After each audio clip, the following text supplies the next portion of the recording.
हरे कृष्ण महामंत्र की। तो कल ऐसे हम चर्चा कर रहे थे कि नाम अपराध से नामाभास की स्थिति में आने के लिए हमें सभी अपराधों से बचने का प्रयास करना चाहिए।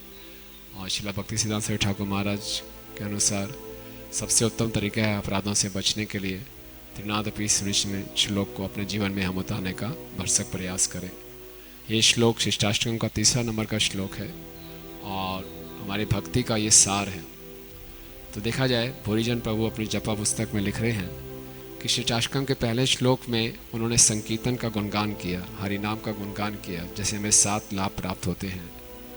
तो वे 7 लाभ हमें क्यों नहीं प्राप्त हो पा रहे, तो दूसरे श्लोक में बताया क्योंकि हमारा दुर्भाग्य है कि हम हरि नाम के प्रति अपराध करते हैं, हमारे हृदय में भौतिक इच्छाएं हैं, तो इसका हम पूरा लाभ नहीं उठा पाते। तो इन 2 श्लोकों को सुनने के बाद तो एक साधक प्रयास करेगा कि मैं अपराध हो अनर्थों से बचूं और हरि नाम का पूरा लाभ उठाऊं। और हरि नाम का पूरा लाभ उठाने के बाद तीसरे श्लोक में उसकी एक्सटेसी का वर्णन होना चाहिए, लेकिन इसमें विनम्रता का वर्णन होता है।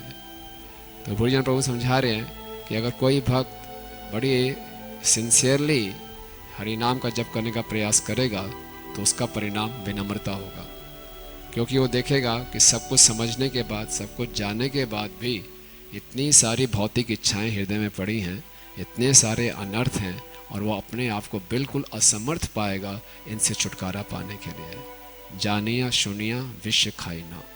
तो इसलिए जो साधक जितना ज़्यादा सिंसियर प्रयास करेगा हरिनाम का जप ध्यानपूर्वक करने के लिए, उतना उसे अपनी वास्तविक स्थिति से वो अवगत होगा और उतने उसके अंदर विनम्रता आएगी, और विनम्रता ही प्रेम का बीज है, और विनम्रता होगी तभी हम प्रेम को प्राप्त कर पाएंगे।